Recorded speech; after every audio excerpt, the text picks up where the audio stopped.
The SS Valence set sail into calm blue waters in 1964 and vanished without a trace inside the Bermuda Triangle. No distress call, no wreckage, just silence. For nearly half a century, the ship was a ghost story sailors whispered about on sleepless nights.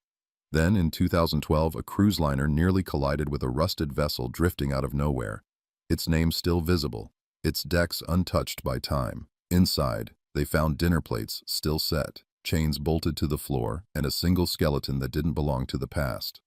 Whatever took the Valence hadn't finished its work. The morning sun blazed over Miami Harbor, turning the water into sheets of hammered gold. The SS Valence sat low in the water, her rust-streaked hull a stark contrast to the gleaming pleasure boats moored nearby. Steam wisped from her stack, mingling with the salt air as dock workers finished loading the last of the supplies. Benji Clark stood at the base of a weathered payphone booth, one hand gripping the receiver, while the other fumbled with his last quarter. The plastic-wrapped sandwich in his jacket pocket, hastily purchased from a corner store, pressed against his ribs. His sister would worry if she knew he hadn't eaten since yesterday. "Mara?" His voice cracked slightly. "I made it to Miami." "Benji, thank God. I was starting to think—" His sister's familiar voice carried the weight of too many sleepless nights. "Are you sure about this? There's still time to walk away." He watched Captain Reeves on the deck above, the older man's broad shoulders silhouetted against the morning sky as he barked orders to the crew. Even from this distance, Reeves carried an air of authority that made Benji stand straighter. "I can't back out now. They've already paid the advance." Benji lowered his voice. Besides, Captain Reeves said this could lead to steady work. Real salvage operations, not just hauling cargo. "That's what worries me. Salvage work? In the Triangle? It sounds dangerous, and probably illegal." Benji watched as two crew members wrestled with diving equipment, their muscles straining as they secured heavy air tanks. "It's all properly licensed, Mara. Captain Reeves showed me the paperwork himself. We're looking for World War II wrecks, that's all. Historical research." The lie felt heavy on his tongue. He hadn't seen any paperwork, just like he hadn't seen proper manifests for half the equipment they'd loaded in the pre-dawn hours. "Hey kid," a gravelly voice called from the ship. "Time's up. We're casting off." "I have to go, Mara. I'll call when we make our first port stop." "Wait." Her voice tightened with concern. "What's the captain's full name? The ship's registration number? Give me something to work with if—" "I love you, sis. Don't worry so much." He hung up before she could protest further, the click of the receiver echoing with a finality that made his stomach clench. The walk up the gangplank felt longer than it should have. 5 men waited on deck, their faces weathered by sun and sea. Benji recognized Mo and Harris from yesterday's loading, but the others were still strangers. They barely glanced his way as he found a spot near the rail. Captain Reeves emerged from the wheelhouse, his gray eyes scanning the crew. "Weather report shows clear sailing for the next week. We'll be well past the shipping lanes by nightfall." He fixed each man with a steady gaze. "Remember, radio silence once we cross the line I marked on your charts. This is a competitive business. We don't need other salvage operations following our wake." A murmur of acknowledgement rippled through the crew. Benji noticed how none of them quite met the captain's eyes. The engines rumbled to life below, sending vibrations through the deck plates. Miami's skyline began to recede as they pulled away from the dock, the morning sun now harsh enough to make Benji squint. He watched the harbor markers slip past, each one a countdown to whatever waited ahead. 3 days later, the Valence plowed through gentle swells under a star-filled sky. Benji stood his watch on the port side, the warm Caribbean air heavy with moisture. The moon cast enough light to paint silver paths across the water, but something about the darkness beyond the ship's lights made him uneasy. Below deck, the salvage equipment shifted with each roll of the ship. He'd seen the specialized sonar gear, the reinforced diving bells, equipment that seemed excessive for simple World War II wreck exploration.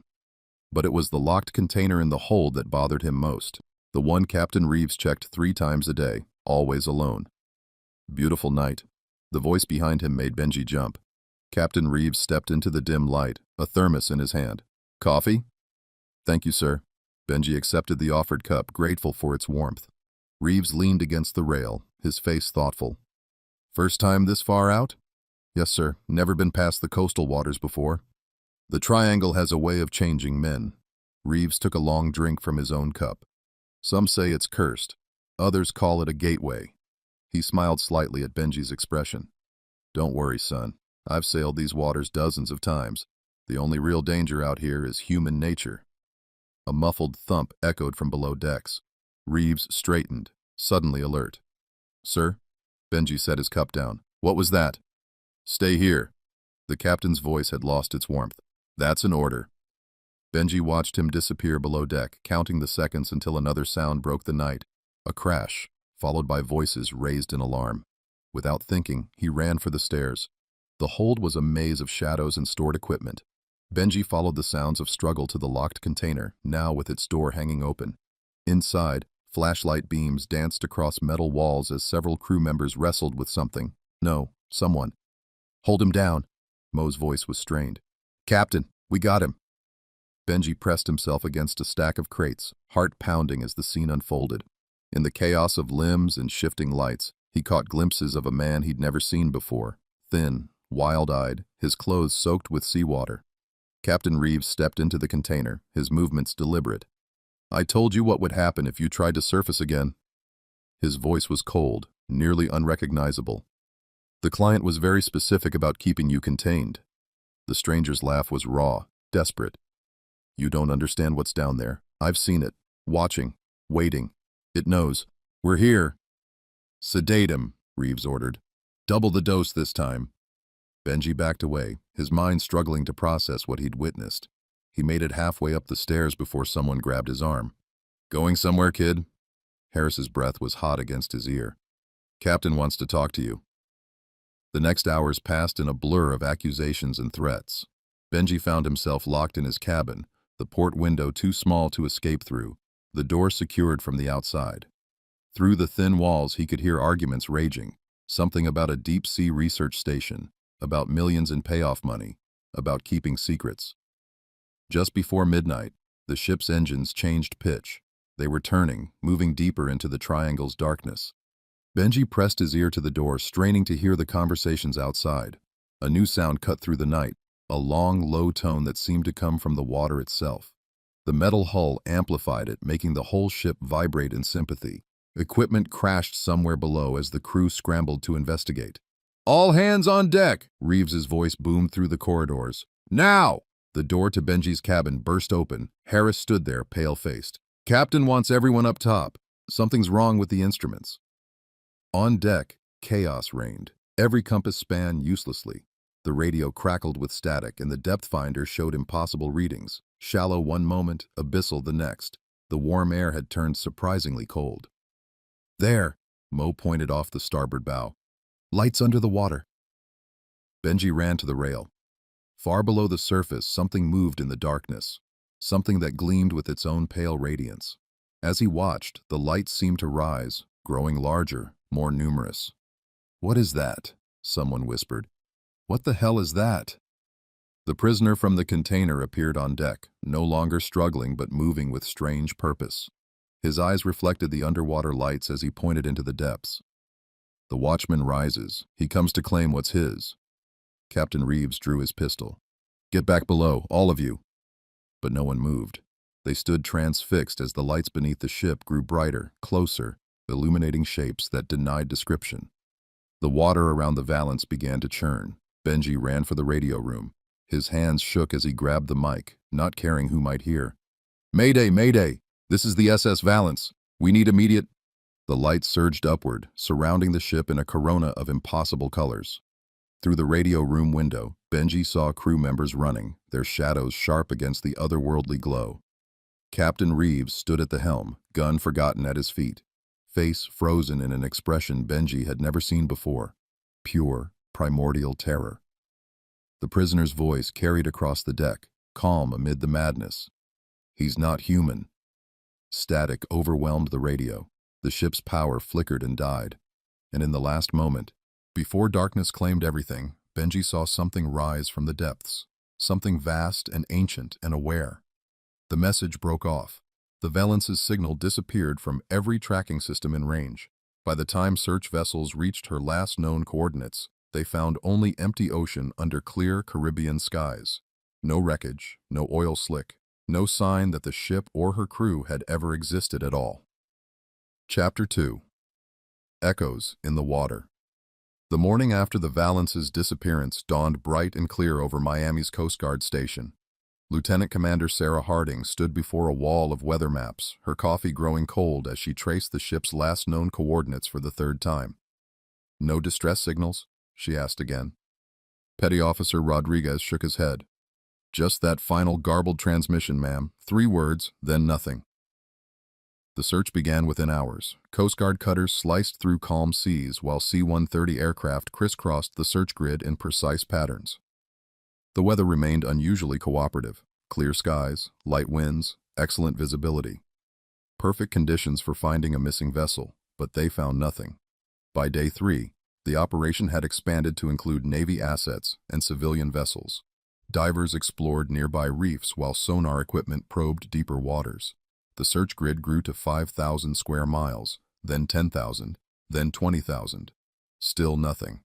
In Jacksonville, Mara Clark sat in her small apartment, surrounded by maritime charts and newspaper clippings.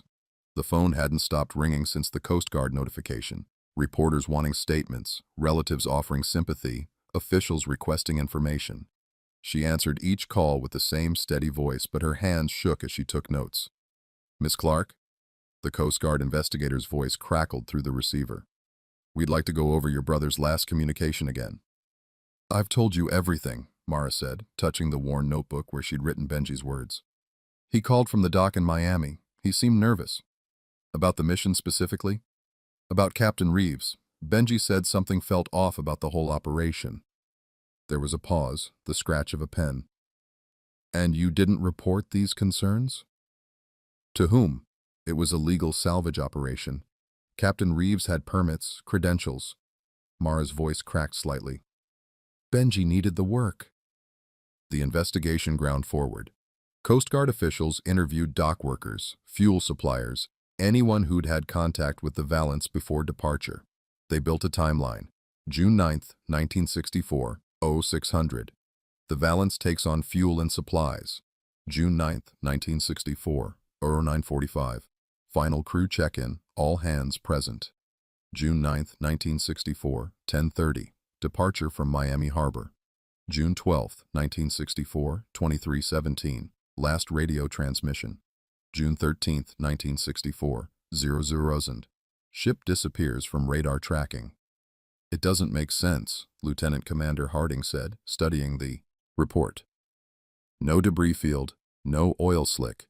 Modern ships don't just vanish." But this one had. The media descended like seabirds after a storm. Reporters crowded the Coast Guard station, their questions becoming more sensational as days passed without answers. The Valance's disappearance fell into a familiar pattern. Another mystery for the Bermuda Triangle, another ship swallowed by the sea. 10 days into the search, Mara Clark was called to Miami. The Coast Guard station's conference room felt too bright, too sterile. Maps covered one wall, marked with search patterns and notation. A table held photographs. The Valance at dock, her crew boarding, Clayton Reeves standing at the helm. "Miss Clark," Lieutenant Commander Harding gestured to a chair. "We appreciate you coming down." Mara sat, her posture rigid. "Have you found anything?" "That's why we asked you here." Harding spread photographs across the table. "We need to discuss your brother's state of mind before departure." "His state of mind?" "The dock workers reported him acting anxious. The final radio transmission was—" Harding consulted her notes. "He's not human. That suggests panic, possibly paranoia." "Benji wasn't paranoid." Mara's voice was sharp. "Something was wrong on that ship. We've investigated Captain Reeves thoroughly. Distinguished Navy career, respected salvage operator. No red flags." "Then why did my brother call me saying he didn't trust him?" The questions continued for hours. Mara described Benji's last visit home, his excitement about the job, his gradual unease as departure approached. The investigators took notes, traded glances, asked the same things different ways. Finally, Harding closed her folder. "Miss Clark, I want to be clear. We're not giving up the search.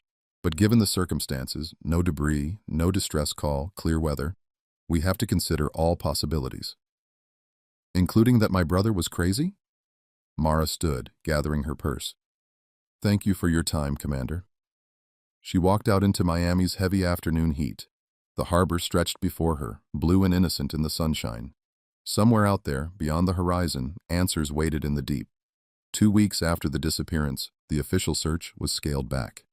Civilian vessels continued scanning the area, but the massive Coast Guard presence withdrew.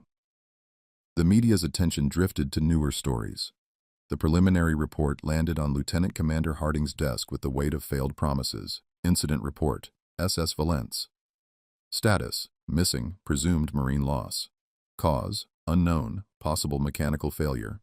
Casualties, 7 crew presumed deceased.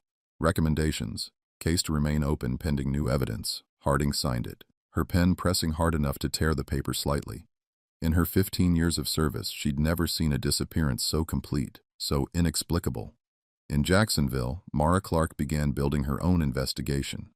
She pinned maps to her walls, gathered weather reports, collected newspaper articles. She wrote letters to maritime authorities, salvage companies, anyone who might have information about Clayton Reeves or the Valence's true mission. Most went unanswered. Those who did respond offered condolences but no insights. The Valence's destination remained unclear. Reeves had filed multiple possible search areas, all within the Triangle's boundaries. The official Coast Guard file grew thin. July 1, 1964. Search area expanded to final size of 20,000 square miles. No debris or signs of wreckage found. July 5, 1964. Last aerial reconnaissance flight. Weather conditions remain favorable. No sightings. July 10, 1964. Private vessels report no findings. Search area declared clear. July 15, 1964. Case status changed to inactive pending new evidence. The final press conference was sparsely attended. Lieutenant Commander Harding stood before a handful of reporters delivering the words, "No search coordinator wants to speak. After extensive search efforts covering over 20,000 square miles, we have found no trace of the SS Valence or her crew. While the case remains open, active search operations are being suspended. Our thoughts are with the families of those lost." Questions followed. About the Triangle. About similar disappearances. About the strange final message. Harding deflected them with professional detachment, but her unease showed in subtle ways. A tightened jaw, a too long pause between answers. The next morning's headlines told the story in bold type. Miami Herald, search ends for missing salvage ship. Jacksonville Times, Union, no answers in Valence mystery. Tampa Tribune, Triangle claims another vessel. Mara Clark didn't attend the press conference. Instead, she sat in her apartment, sorting through her growing collection of documents. Her kitchen table had become a command center, charts marked with possible routes, weather reports, copies of the Valence's registration papers. A stack of letters caught her eye. They were responses from other salvage operators who'd worked with Clayton Reeves. Most were brief, professional, but one, from a captain in Key West, hinted at darker possibilities. Reeves played things close to the vest, especially these last few years. Started taking private contracts, real hush-hush stuff. Whatever he was after in the Triangle, it wasn't war wrecks, not with the gear he was carrying. Mara circled the last line in red. Another piece of the puzzle, another thread to follow. The official investigation might be over, but hers was just beginning. The summer of 1964 faded into autumn. The Valence became another statistic, another name in the Triangle's long list of vanished vessels.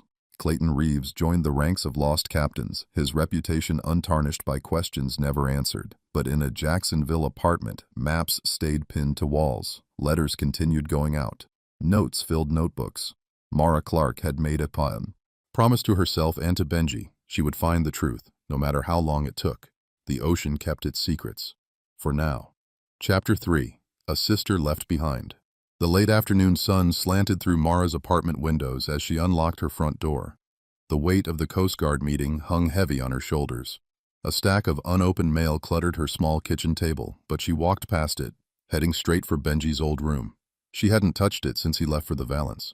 His narrow bed remained neatly made, the blue cotton spread smooth and tight, his Navy ROTC training showing even after dropping out. A model sailboat perched on the windowsill, its tiny flags gathering dust. Mara sat on the edge of his bed, running her hand over the familiar quilt. The room smelled of old books and the salt air that drifted in through the partially open window. Jacksonville's harbor sounds floated up from 3 stories below. Boat horns, seagulls, the constant rhythm of the working waterfront. "Where were you really going, Benji?" She pulled open his desk drawer, where stacks of notebooks lay precisely arranged. Benji had always been methodical, recording everything from weather patterns to tide tables. She lifted out the most recent journal, its leather cover worn smooth from handling. The early entries were typical Benji. Detailed observations about local shipping, notes from his maritime classes, sketches of different knots. But as she flipped toward the end, the tone changed. April 15th, 1964. Met with Captain Reeves today. Something odd about the equipment list. Deep sea gear, but we're supposed to be working shallow wrecks. Need to check coordinates again. April 23rd, 1964. Found references to similar disappearances in the area. Ships going dark, no distress calls. Library had news clippings going back to 52, all within 50 nautical miles of our search grid. May 2nd, 1964. Reeves changed the manifest again. Third time this month. Says it's routine adjustments, but why the secrecy? Tucked between the pages, Mara found a hand-drawn map. Benji's precise penmanship marked several locations with coordinates, forming a rough triangle. Notes in the margins referenced depth readings and current patterns. One spot was circled heavily, with a single question mark beside it. She spread the map flat on his desk, comparing it to a proper nautical chart of the area. The circled location fell just inside the triangle's eastern boundary, nowhere near the Waiwu shipping lanes Reeves had claimed they were exploring. Under the map lay a stack of newspaper clippings. Benji had highlighted certain phrases. Unprecedented deep-sea activity recorded by NOAA stations. Local fishermen report unusual sonar readings. Military denies involvement in offshore operations. Mara began organizing the materials, creating a timeline on her bedroom wall. String connected the articles to locations on maps, building a web of information. She added her own notes. Names of crew members, dates of similar disappearances, snippets from Benji's journals. The next morning, she drove to the Jacksonville docks. Salt air and diesel fumes mixed as she walked the weathered planks, looking for familiar faces. Old Tom Murphy still ran the harbor master's office, his white beard and pipe unchanged since her childhood visits with Benji. "Mara Clark," he said, looking up from his logbooks. "Heard about your brother. Damn shame." She placed Benji's map on his desk. "Tom, I need to know about these coordinates. Any unusual activity reported in that area?" Murphy studied the markings, pipe smoke curling around his head. "That's deep water, way deep. No regular shipping lanes out there." He tapped the circled location. "Had a few boats report compass problems thereabouts, radio interference too. But nothing official ever came of it." "What about Reeves? Did he ever mention specific salvage targets?" "Clayton played things close, but—" Murphy hesitated. Week before they sailed, he was asking strange questions. Wanted to know about military activity in the area, any restricted zones. Said it was routine research. Mara added Murphy's information to her growing files. Over the next weeks, she visited other ports, Savannah, Charleston, Miami. She talked to dock workers, mechanics, anyone who might have encountered the Valance or her crew. In a small bar near Miami's harbor, she found Eddie Martinez, who'd worked as a fuel supplier. "That last fill-up was odd," he said, nursing a beer. "Reeves ordered way more than needed for a normal salvage run, enough for weeks at sea. And the equipment they loaded, deep-sea stuff, research gear, expensive." "Did you see manifests? Equipment lists?" "Nah, they kept everything under wraps. But I know diving gear. Some of those crates had military markings, scratched out." Back in Jacksonville, Mara visited the families of other crew members. Most were reluctant to talk, having accepted the official story. But Rita Dawson, wife of engineer Mike Dawson, shared a similar concern. "Mike was nervous those last few days," Rita said, serving coffee in her small kitchen. "Said the equipment didn't match the job. He'd worked salvage before, knew what they'd need for war wrecks. This was different." "Did he say how?" "Just that some of it was meant for deep exploration, research stuff, not salvage gear. Said Reeves had them running drills with emergency procedures he'd never seen before." Mara's wall of information grew. She requested records from maritime authorities, shipping companies, weather stations. Most responded with form letters or silence. But patterns emerged. Other ships reporting instrument failures in the same area, unexplained sonar readings, radio dead zones. The classified ad took shape on her kitchen table, draft after draft, until the words felt right. Seeking information. Cess Valence lost June 1964 in Bermuda Triangle. All details valuable. Complete confidentiality. Contact Box 274, Jacksonville Post. She placed it in newspapers up and down the coast: Miami Herald, Charleston Post and Courier, Savannah Morning News. The first week brought nothing but cranks and conspiracy theorists. The second week, silence. But Mara kept working. She traced supply orders, interviewed dock workers, built detailed profiles of each crew member. Every night she returned to Benji's journals, reading between the lines of his careful observations.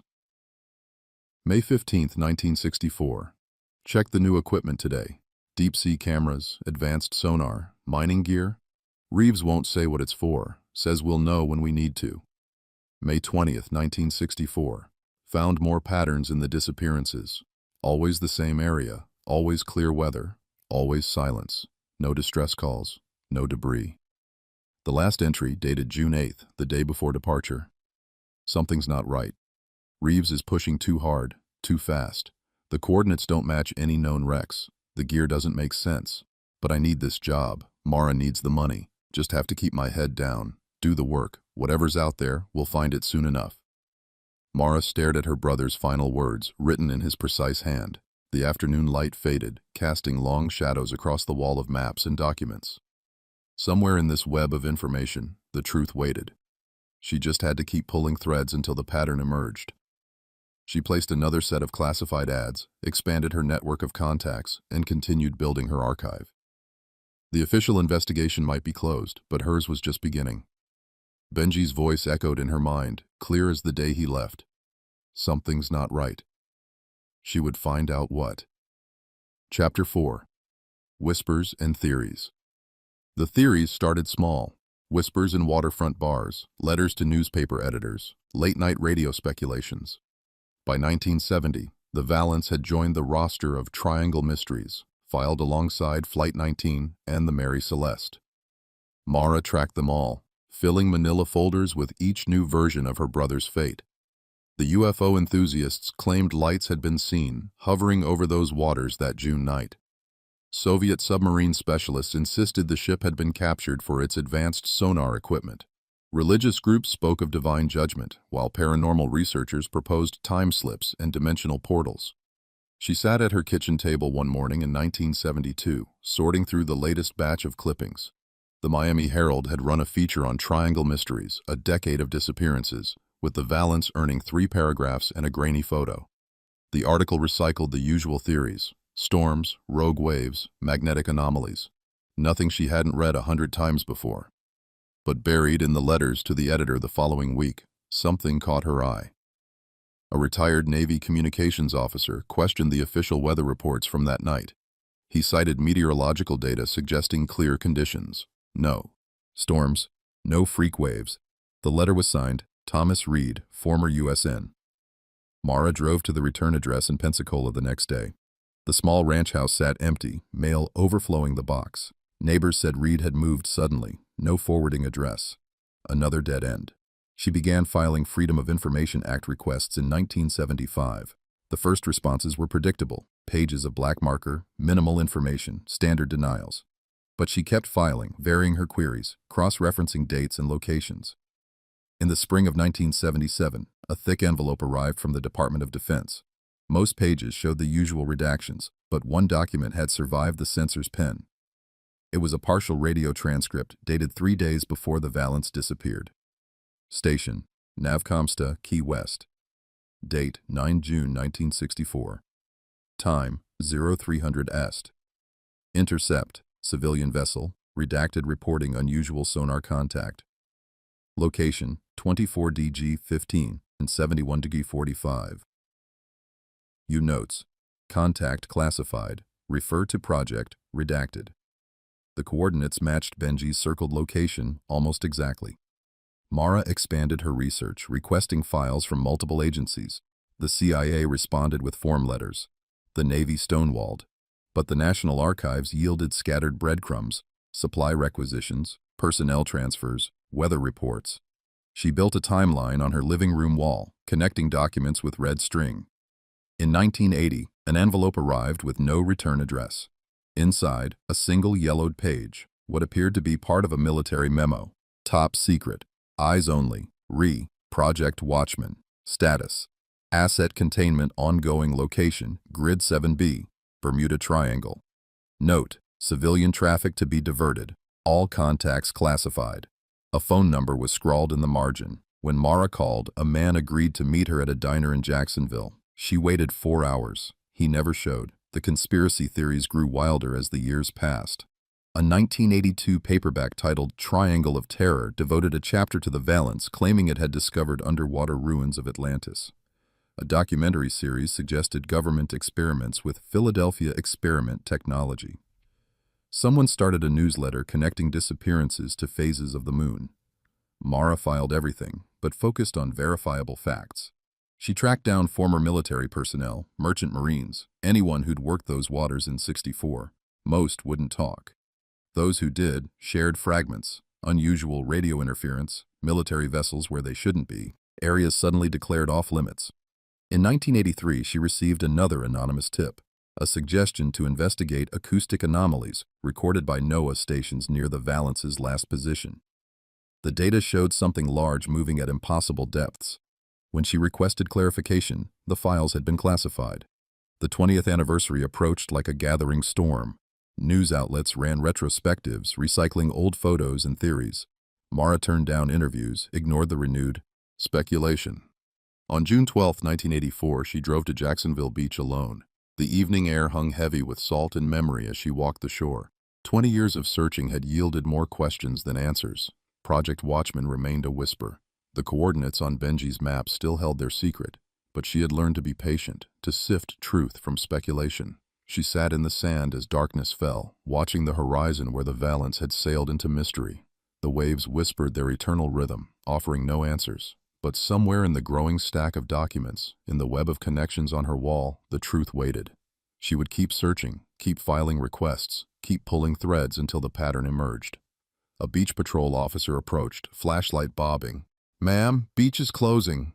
Mara nodded, brushing sand from her clothes. Tomorrow she would file more requests, chase more leads, add more pins to her investigation board. But tonight was for remembering. The brother who vanished, the questions that lingered, and the mystery that had shaped 2 decades of her life.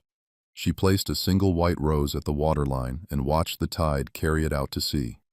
Chapter 5. Dead Waters. The Naval Archives building in Washington, D.C. hadn't changed since Mara's last visit in 1988. The same fluorescent lights buzzed overhead, casting a sickly glow across rows of metal filing cabinets. Even the ancient coffee machine in the corner remained, still producing the same burnt-smelling brew. At 54, Mara's hands no longer shook when filing request forms. 3 decades of bureaucratic mazes had taught her patience. She wrote her information in neat block letters, checking boxes with mechanical precision. The clerk, younger than Benji had been when he vanished, barely glanced at her credentials. "Section K7, he said, pointing down a dim corridor. "Sonar and radar records from 60 to 65. Everything's arranged by date and vessel classification." Mara nodded, shouldering her worn leather satchel, the same one she'd carried to hundreds of government offices, police stations, and maritime agencies over the years. Inside, wrapped in plastic, lay Benji's final postcards from ports of call: Miami, Nassau, San Juan. His handwriting growing more uncertain with each stop. The archives smelled of dust and decaying paper. Her footsteps echoed against linoleum as she navigated the maze of shelves. K7 proved to be a cramped alcove lit by a single flickering bulb. Boxes lined metal shelves from floor to ceiling, each labeled with fading type. She checked her notes. June 1964. Civilian vessels. Search and rescue operations.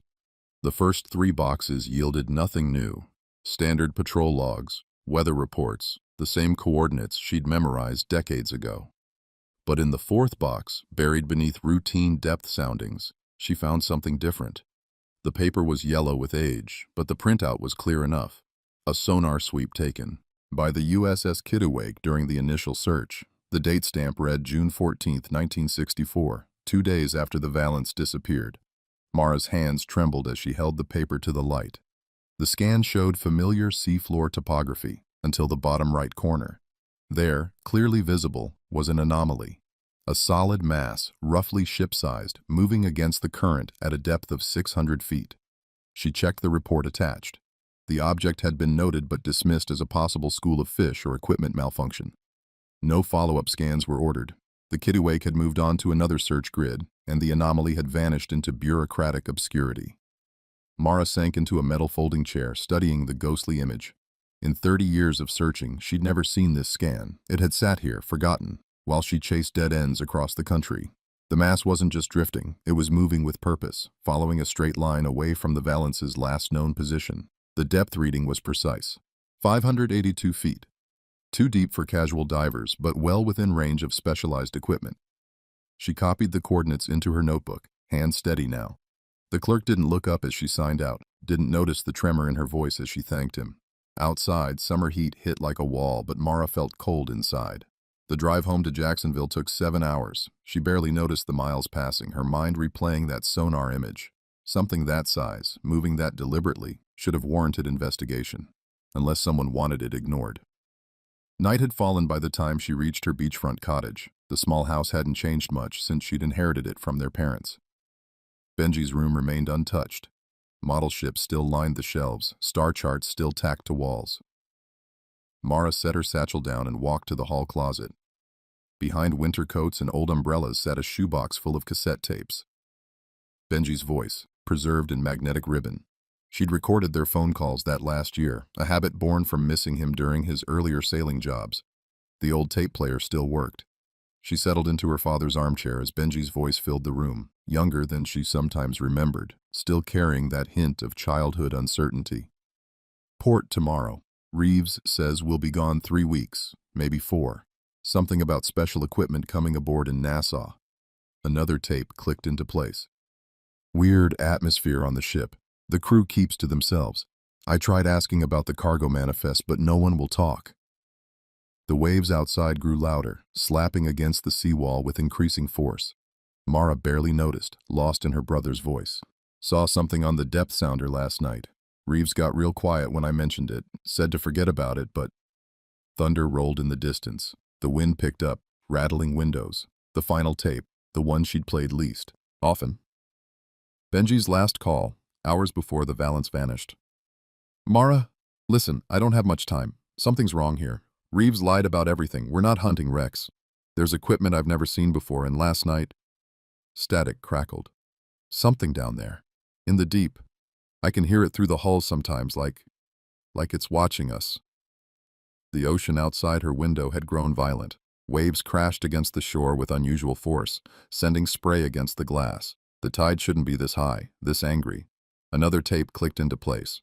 This one mostly static, but beneath the white noise, something else. A rhythm, almost like breathing. She'd assumed it was tape deterioration, but now... The house trembled as another wave struck. Through the salt-streaked window, Mara watched the dark water heave and swell. The motion seemed wrong somehow, less like natural waves and more like something massive shifting beneath the surface. The tape hissed in the player. That strange underwater breathing grew louder, matching the rhythm of the waves outside, as if both sounds came from the same source, as if something out there recognized its own voice, captured 30 years ago on magnetic tape. Mara sat rigid in her chair, listening to the dual percussion of waves and recording. The sonar image burned in her mind, that deliberate movement, that precise depth. All these years she'd searched for where the Valance had vanished. She'd never considered that something else might have been searching too. The ocean continued its unnatural surge outside her window, while inside, Benji's voice spoke one final time through decades of static. It knows we're here, Mara. The watchman below. It knows. The middle chapter. 6. Ghost Ship. The Carnival. Destiny's radar system first detected the anomaly at 2:47 a.m. on August 19, 2012. Third Officer Michael Chen squinted at the blurred contact, adjusting settings to combat the strange interference fuzzing the display. The massive cruise ship, carrying 2,642 passengers and 1,040 crew members, was on a routine Caribbean circuit east of Miami. That's impossible, Chen muttered, tapping the screen. The radar signature kept appearing and disappearing, as if the object was phasing in and out of existence. He picked up the bridge phone. Captain, you should see this. Captain Roberto Moretti arrived moments later, his pressed uniform a stark contrast to the pre-dawn darkness outside the bridge windows. The Italian captain had navigated these waters for 20 years, but he'd never seen radar behave quite like this. All electronics are acting strange, Chen reported, gesturing to flickering displays. GPS keeps jumping, compass is off by 30 degrees and… The ship's horn blasted automatically, startling both men. Through the forward windows, emerging from a patch of peculiar mist, a dark shape materialized directly in their path. "Hard to starboard," Moretti bellowed. "All engines full reverse."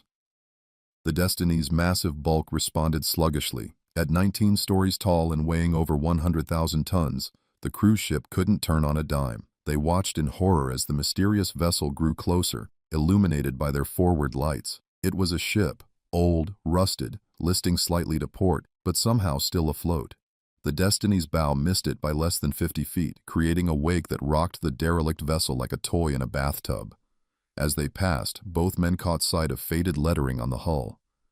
SS Valence. "My God," Chen whispered. The name meant nothing to him, but Captain Moretti's face had gone pale. "Get me the Coast Guard," the captain ordered. "Now." Within hours, as dawn painted the Atlantic in watercolor pinks and oranges, the salvage tug Reclaimant approached the Valence. The small crew of maritime recovery specialists had been briefed by the Coast Guard. Abandoned vessel, possible hazard to navigation, standard recovery protocol. Jake Torres, the Reclaimant's lead salvage expert, studied the Valence through binoculars as they drew near. Something about the ship's condition nagged at him. The rust patterns were wrong, too uniform, as if the vessel had aged in perfect stillness rather than rolling seas.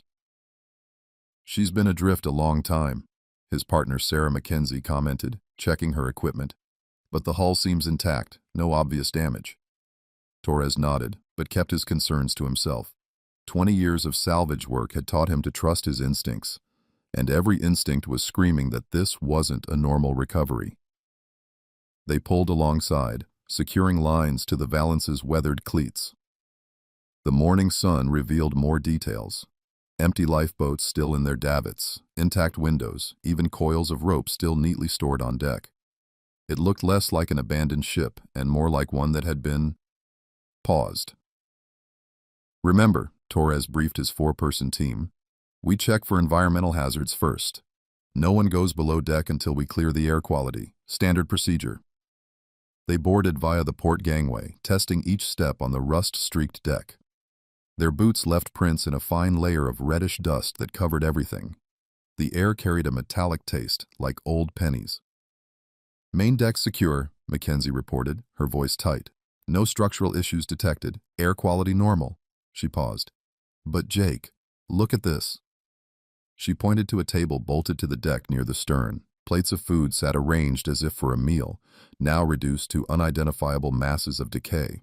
Cups still held liquid, long evaporated to crusty residue. "They were in the middle of dinner," Torres said quietly. "Just got up and left." The bridge told a similar story. Charts lay spread across tables, pencil marks still visible. A logbook sat open to June 12, 1964, the last entry trailing off mid-sentence. Second officer reports unusual contact on depth. "Jake!" The call came from Mackenzie, who had moved to the crew quarters. "You need to see this." The bunks were made with military precision. Personal effects remained in footlockers. Clothes, books, letters home. A wallet contained cash and a Florida driver's license issued to Benjamin Clark, expired 1965. A journal lay open on one bunk, showing neat handwriting that deteriorated into frantic scrawls near the bottom of the page. "This is wrong," Mackenzie whispered. "Ships don't just preserve like this. Not for 50 years. Torres was about to respond when a sound echoed through the hull, metal groaning against metal, followed by retching. The noise came from below, near the engine room. They found Danny Ruiz, their youngest crew member, on his hands and knees in a corridor. The access panel beside him hung open, revealing a hidden compartment not shown on any of the ship's schematics. "Danny?" Torres knelt beside him. "What did you find?" The young man's face was ash gray. There's a cage down there, built into the bulkhead, chains on the floor, and…" He retched again, empty stomach heaving. Torres grabbed a flashlight and leaned into the opening. The beam revealed a crude cell, roughly 8 feet square, welded into the ship's structure. Heavy chains bolted to the floor ended in manacles. Deep scratches marked the walls, some forming words or partial tallies. And in the corner, he pulled back sharply, fighting his own wave of nausea. In the corner lay a human skeleton, still partially wrapped in rotting cloth, one leg secured by a rusted chain. "Get topside," he ordered. "Now. Everyone out. This just became a crime scene." They emerged into sunshine that felt too bright, too normal for what they'd discovered. Torres immediately called the Coast Guard, reporting their findings in clipped, professional tones, but his hand shook as he held the radio. Mackenzie stood at the rail, staring at nothing. "The scratches on the walls," she said quietly. "Some of them were recent. 10, maybe 15 years old at most." Torres was about to respond when a new sound cut through the morning calm: helicopter rotors. They looked up to see 3 military helicopters approaching fast, maritime patrol boats visible on the horizon. The first helicopter landed on the Valence's rear deck, and Torres knew this was no ordinary Coast Guard response. The men who emerged wore unmarked black uniforms and carried sophisticated equipment. Their leader approached Torres directly, producing credentials that made the salvage expert step back. "Naval Criminal Investigative Service," the man said. "This vessel is now under federal jurisdiction. You and your crew will be debriefed separately. Everything you saw is now classified." Within 20 minutes, the reclaimant's crew had been transferred to one of the patrol boats. They watched as more helicopters arrived, bringing teams of investigators and specialized equipment. A massive naval vessel appeared on the horizon, heading straight for them. The last thing Torres saw before being led below decks was a team in hazmat suits preparing to board the Valence. The morning sun caught the ship's rusted hull, making the metal look almost organic, almost alive. The nameplate that had survived 50 years at sea gleamed dully. SS Valence. Below it, barely visible, someone had scratched 3 words into the steel. "He still watches." Chapter 7. The bones below the naval station. Mayport sprawled across the northeastern tip of Florida like a small city of concrete and steel. Behind layers of security checkpoints and armed patrols, a weathered cargo ship sat moored in an isolated dock, its hull reflecting dully in the August heat. Yellow crime scene tape fluttered from its railings, a jarring splash of color against the rust-stained metal. Dr. Elena Martinez wiped sweat from her forehead as she carefully documented another piece of evidence from the Valence's bridge. After 3 days of intensive investigation, the forensics team had cataloged hundreds of items, each one raising more questions than answers. "Time check," she called out to her assistant, marking another bag. 11:42 a.m., August 22nd, came the response. Martinez nodded, labeling the evidence. "Personal effects, bridge desk drawer, 1 fountain pen, brass, 1 notebook, water damaged, 1 set of keys." The air inside the ship remained thick and stagnant despite the industrial fans they'd positioned throughout. The Valence felt wrong in ways Martinez couldn't quite articulate, like walking through a museum where everything had been preserved exactly as it was left, down to half-empty coffee cups and dog-eared magazines from 1964. Her radio crackled. "Dr. Martinez, we need you in the engine room, now." Something in Agent Cooper's voice made her stomach tighten. She'd worked enough crime scenes to recognize when someone had found something significant and disturbing. The engine room access was 3 decks down. Martinez descended carefully, her boots echoing on metal stairs. The space below was a maze of pipes and machinery, all frozen in time. Cooper's team had set up powerful work lights that cast harsh shadows through the machinery. "Over here," Cooper called. He stood next to an open panel in the bulkhead, his face grave. "We found this behind a false wall. Someone went to a lot of trouble to hide it." Martinez approached, noting how the panel had been crafted to blend seamlessly with the surrounding wall. Only detailed ultrasound scanning had revealed the hollow space behind it. The opening led to a crude chamber roughly 8 feet square. "Oh, God," she breathed, taking in the scene. The chamber had been converted into a makeshift cell. Heavy chains bolted to the floor. Scratch marks covered every reachable surface. And against the far wall, partially illuminated by the work lights, lay human remains. Martinez pulled on fresh gloves, forcing herself to view the scene clinically. The skeleton was mostly intact, still partially clothed in rotted fabric. 1 leg remained secured by a rusted manacle. The positioning suggested the person had died sitting up, slumped against the wall. Initial observations, she dictated into her recorder. Subject appears male based on pelvic structure, adult. No obvious trauma to the bones visible at first examination. Position and circumstance suggest death occurred while imprisoned. She leaned closer, studying the walls. Multiple scratch marks present on all surfaces. Some appear to be tallies, others form words or partial phrases. She paused, squinting at a section near where the skeleton sat. One reads, "Please forgive me, Mara." Cooper shifted behind her. "We found this too." He handed her an evidence bag containing a water-stained wallet. Inside, a Florida driver's license was still legible. Benjamin Clark, age 22, issued 1963. Martinez felt her professional detachment waver. She'd read the case file on the Valance's disappearance. Benjamin "Benji" Clark had been the ship's youngest crew member, barely more than a kid, taking the job to help support his sister after their mother died. "Get me full lighting in here," she ordered. "We document everything, every scratch, every mark. This isn't just a crime scene anymore. It's his testimony." Over the next 6 hours, Martinez's team worked methodically. They photographed and mapped the cell in microscopic detail. They collected fabric samples, rust flakes, and trace evidence from every surface. The skeleton was documented in situ before being carefully removed for transport to the lab. But it was the forensic analysis that delivered the first shock. "This can't be right," Martinez muttered, double-checking the initial results in her mobile lab. "Run it again." The tests came back the same. Based on decomposition rates and environmental factors, the remains weren't 48 years old. The death had occurred much more recently, within the last decade. "How is that possible?" Cooper demanded when she reported her findings. "The ship vanished in 1964. No one's seen it since." "The evidence doesn't lie," Martinez replied. "Whoever this was, and I'm betting dental records will confirm it's Clark. They died somewhere around 2003, not 1964. She gestured to the bones laid out for examination. Cause of death appears to be starvation. No broken bones, no signs of violence. They just stopped feeding him. Cooper ran a hand through his thinning hair. "So what you're saying is, someone kept him prisoner on this ship for almost 40 years, then came back around 2003 and left him to die."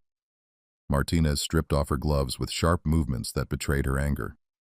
"And I want to know who the hell could do something like that." The dental records arrived the next morning, along with a woman who had driven through the night from Jacksonville after receiving the call she'd waited 48 years to get. Mara Clark moved slowly now, her hair completely silver, but her eyes were sharp as she presented her credentials to the gate guard. A FBI agent met her at the security checkpoint, Agent Royce Daggett, who had been assigned as family liaison. "Ms. Clark," he said gently, "I know this is difficult, but we need you to confirm some things for us. Are you up for that?" Mara nodded. She'd spent nearly 5 decades preparing for this moment, though she'd always prayed it would end differently. "Show me." They led her not to the ship itself, but to a temporary forensics facility that had been set up dockside. Dr. Martinez met them at the door, her manner professional but compassionate. "Ms. Clark, I'm Dr. Elena Martinez, lead forensic anthropologist. Before we proceed, I want to prepare you. We've confirmed through dental records that the remains we found belong to your brother, Benjamin, but there are complications you need to understand." Mara's voice was steady. "Tell me everything." Martinez explained their findings: the hidden cell, the estimated time of death, the evidence of prolonged captivity. Mara listened without interruption, her hands folded tightly in her lap. "May I see him?" she asked when Martinez finished. They led her to a clean room where the remains lay carefully arranged on a steel table. Mara approached slowly, her steps measured. She stood for a long moment, looking down at what remained of her baby brother. "The scratches," she said finally. "You mentioned he left messages." Martinez nodded. "We photographed them all. Would you like to see?" "Please." They showed her the images on a laptop, dozens of marks documented in high resolution. Some were simple tallies, others fragments of words or dates. But one section stood out, a clear message scratched deliberately into the steel. "Please forgive me, Mara." She read aloud, her voice caught. "Oh, Benji, there's nothing to forgive." She turned to Martinez and Daggett, her face set with determination. "You said he died around 2003. That means someone kept him alive all those years. Someone came back to that ship. Who? We're working on that, Daggett assured her. We found fingerprints in the captain's quarters that don't match any of the original crew. They're being run through federal databases now. Mara nodded slowly. When can I take him home? Once we complete our examination and the investigation allows, we'll release the remains to you, Martinez said. But Ms. Clark, there's something else you should see. She led them back to her lab and pulled out an evidence bag containing a small object wrapped in deteriorating cloth. We found this hidden in your brother's bunk, sealed inside the mattress. It appears to be a tooth, not human, wrapped in a piece of his shirt. There was a note with it. Mara took the bag with trembling hands.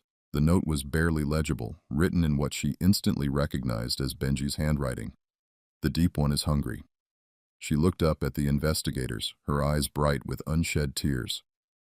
All these years, people told me he must have drowned, that the ship sank in a storm, that I was chasing ghosts. She set the bag down carefully. But he was alive. All this time, he was alive. And someone knows why. A commotion outside drew their attention. Through the facility's windows, they could see several dark vehicles arriving at speed. Men in suits emerged, displaying federal credentials. Ms. Clark, Daggett said quickly, I'm afraid we'll have to continue this later. The case has just been elevated to a higher security clearance. Mara stood straighter, her voice firm. I've waited 48 years to find my brother. I'm not leaving him now. Before anyone could respond, the facility's door opened. A senior agent entered, followed by his team. He surveyed the room briefly before focusing on the remains. Dr. Martinez, secure all evidence for immediate transfer. This case is now under federal jurisdiction. He turned to Mara. Ms. Clark, we'll be in touch through official channels. For now, I'm afraid I'll have to ask you to leave. Mara looked at her brother's bones one last time. I'll be back, she promised softly. And this time, I'm going to find out what really happened to you. Chapter 8. The Man Who Wasn't Dead. The fingerprint analysis landed on Royce Daggett's desk at 6:43 a.m. on a Tuesday morning. He'd been reviewing security footage from the naval dock where the Valance sat, surrounded by floodlights and armed guards, when his computer chimed with the notification. His coffee went cold as he stared at the results. The prints, lifted from the captain's cabin logbook, matched a set in the military database. Clayton Reeves, former Navy diver, presumed dead since 1964.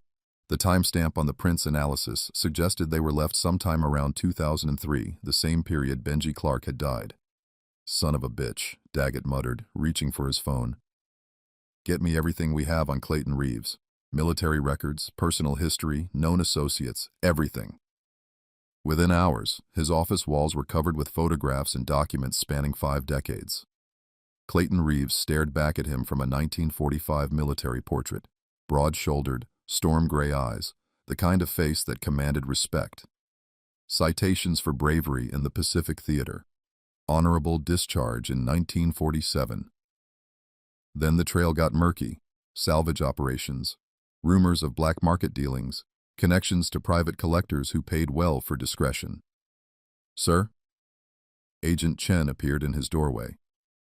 You need to see this. She handed him a folder containing driver's license photos from Georgia. 6 different names, same face, aged but unmistakable. The most recent was from 2010, Gerald Matthews, resident of Blue Ridge, Georgia. He's been hiding in plain sight, Chen said. Changed identities every few years but stayed in the southeast. The last address is current, a cabin off Highway 76, pretty isolated. Daggett studied the latest photo. Reeves would be 84 now, but the eyes were the same, hard as gun. Metal. Get a tactical team ready, we move at dawn. The cabin sat at the end of a dirt road surrounded by dense pine forest. As the FBI vehicles approached in the pre-dawn gloom, Daggett expected resistance. A man with this many secrets wouldn't surrender easily. But when they breached the door, they found Clayton Reeves sitting in an armchair facing the entrance. A cup of coffee steamed on the table beside him. Took you longer than I expected, he said, his voice weathered but steady. Found my prints, did you? Daggett approached carefully, weapon drawn. Clayton Reeves, you're under arrest for the kidnapping and murder of Benjamin Clark. You should have left her in the water. Reeves didn't resist as Chen cuffed him. His eyes had a distant look, like he was seeing past the walls of his cabin to something far away. Some things aren't meant to be found. At the field office in Atlanta, Reeves sat calmly in the interrogation room while Daggett arranged the crime scene photos on the table between them. The skeleton in chains, the hidden cell, the desperate messages scratched into steel. "Why did you go back?" Daggett asked. "In 2003, why return to the ship after all those years?" Reeves studied the photos without expression. "You ever been deep diving, Agent Daggett? Ever felt that pressure pushing in from all sides, knowing if something goes wrong, you'll never see daylight again?" "This isn't about diving, Mr. Reeves. This is about a young man you kept prisoner for decades, a man you left to starve." "You found the tooth?" Reeves asked suddenly. "The one the boy wrapped up?" Daggett's hand tightened on his pen. "We found it." "Then you know what we were really looking for." Reeves leaned back, chains clinking. "The manifest said salvage operation, but there are things in those waters that should stay buried, things that watch, and wait, and hunger." "Mr. Reeves, you're facing serious charges. If you want any consideration—" "I want a deal," Reeves interrupted, "but not with you. I'll tell the whole story, what happened in '64, why I went back, but only to one person." He smiled thinly. "Bring me Mara Clark. I owe her that much." Daggett studied the old man's face, looking for manipulation or deceit. But all he saw was a deep, bone-weary resignation. "I'll consider it," he said, gathering his files. "She's still alive, isn't she?" Reeves called as Daggett reached the door. "Still searching after all these years?" "Yes." "Good." Reeves nodded slowly. "She deserves to know the truth, even if she'll wish she didn't." Back in his office, Daggett stared at his phone for a long moment before dialing. It rang 3 times before a familiar voice answered. "Ms. Clark? This is Agent Daggett. We've found him. Clayton Reeves is alive, and he's asking to speak with you." The silence on the line stretched for several heartbeats. "When?" Mara's voice was steady, but he could hear the tension beneath it. "Tomorrow morning, if you can get here. I'll have a car pick you up at the Atlanta airport." "I'll be there." She paused. Does he admit to what he did to Benji?" "Not yet, but he's willing to talk. To you. Are you sure you're ready for this?" "I've been ready for 48 years, Agent Daggett." The steel in her voice matched Reeves. "Book the flight. I want to look him in the eyes when he tells me why my brother had to die." After hanging up, Daggett walked to his window. The Atlanta skyline glittered in the gathering dusk, but his mind was on darker waters, on a rusted ship that had finally given up one secret, only to hint at deeper mysteries beneath. Tomorrow, 2 ghosts from 1964 would finally meet again, and whatever truth lay between them would change everything they thought they knew about the fate of the Valance. He looked at the tooth in its evidence bag, still wrapped in Benji's faded shirt. Something about its shape bothered him. Too large for any sea creature he recognized, with serrations that seemed to catch the light wrong. But that was tomorrow's problem. For now, he had to prepare Mara Clark to face the man who had stolen her brother's life, and who might finally reveal why. Chapter 9. The Watchman Speaks. The fluorescent lights hummed in the FBI interrogation room as Mara Clark settled into her chair. Across the metal table, Clayton Reeves sat with his wrists shackled, looking more like a tired grandfather than a man responsible for her brother's death. Agent Daggett stood in the corner, arms crossed, watching. "You look just like him," Reeves said quietly. Around the eyes, same ocean blue. Mara's hands tightened on her weathered leather satchel, the one she'd carried through decades of searching, filled with newspaper clippings and dead-end leads. "Don't talk about my brother like you knew him." "But I did know him, Ms. Clark, better than anyone by the end." Reeves leaned forward, chains clinking. "Benji was a dreamer, always writing in that journal of his, looking at the stars. He didn't belong on a ship like the Valance." "Then why did you take him?" Her voice cracked slightly. "Why hire a college dropout with no experience?" "Because he was expendable." Reeves said it matter-of-factly, like discussing the weather. "Young, no family except a sister, desperate for work, perfect for what we needed." Daggett stepped forward. "And what exactly did you need, Mr. Reeves? The manifest listed salvage operations, but we both know that wasn't true." "No." Reeves smiled thinly. "It wasn't salvage. It was delivery." "Delivery of what?" Mara demanded. Not what? Who? Reeves closed his eyes, seeming to drift. There was someone in the hold when we left Miami. Someone important to certain people. Benji found them 3 days out. He wasn't supposed to. Mara pulled a worn photograph from her satchel. Benji on his graduation day, young and hopeful. So you locked him up? Left him to die? No. Reeves opened his eyes, fixing them on Mara with unsettling intensity. I locked him up to protect him, but I didn't leave him to die. I came back. The forensics confirm that, Daggett interjected. Your prints from 2003. Why return after 39 years? Because it called me back. Reeves's voice dropped to a whisper. The watchman below. It never really lets you go. Mara exchanged a glance with Daggett. What watchman? In the deep, under the ship. Reeves's chains rattled as his hands began to shake. We thought we were clever using the Triangle's reputation as cover. No one looks too hard when ships vanish there, but we couldn't know that something was waiting, watching. Mr. Reeves, Daggett said firmly, let's stick to facts. What happened to your crew in 1964? It took them, one by one. Reeves stared at his trembling hands. First the engine room, then the deck. Philip was on watch, just vanished. No splash, no scream. Then Marcus and Dale disappeared from their bunks. We found scratches on the hull like something was climbing up, eyes in the water reflecting our searchlights. But wrong somehow, too big, too aware. This is nonsense, Mara snapped. My brother's last call mentioned something locked up. He was terrified. What was really happening? Your brother saw it. Reeves looked up, his face haunted. That's why I had to lock him away. He was going to radio for help, expose everything. But then it came for us all. I ran, took the lifeboat in the night, left them all behind. You abandoned your entire crew? Daggett's voice was heavy with disgust. It lets you leave, Reeves whispered, if you bring it something back. The fluorescent lights flickered briefly. Mara felt a chill despite the room's warmth. What do you mean, bring it something back? She asked. Why do you think I returned in 2003? It haunted my dreams for decades, showing me the ship still floating, showing me Benji still alive in that cell. It wanted me to come back, to finish what we started. You're saying my brother was alive all those years? Alone on that ship? Mara's voice shook with rage. Not alone. Reeves smiled that terrible smile again. Never alone. The watchman kept him company. From below. Always below. Daggett slammed his palm on the table. Enough games, Reeves. We have your prints. We have Benji's remains. We know you went back and left him to starve. Why? Because it was hungry. Reeves's eyes had gone distant again. So hungry. Decades waiting. I thought if I gave it what it wanted. He trailed off, shuddering. Mara pulled another item from her satchel, a small evidence bag containing the wrapped tooth found in Benji's bunk. What about this? The forensics lab couldn't identify it, said it doesn't match any known marine species. Reeves recoiled from the bag as if it might bite him. Put that away, he hissed. It's not dead.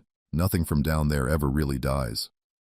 Mr. Reeves, Daggett said, his skepticism warring with unease, are you claiming some sea creature was responsible for— Not a creature, Reeves interrupted. Something else. Something old. Patient. It uses the triangle like a net, catching ships, waiting for the right ones. The ones carrying secrets. He leaned forward again, voice urgent. Why do you think the Valence came back now? After all these years, it's ready to feed again. Mara stood abruptly, her chair scraping the floor. This is insane. You're just trying to avoid responsibility for murdering my brother. Your brother knew the truth. Read his journal, the real one, hidden in the false bottom of his footlocker. He saw what was down there, drew pictures of it. That's why I had to— Reeves stopped, swallowing hard. Had to what? Daggett pressed. Had to leave him again.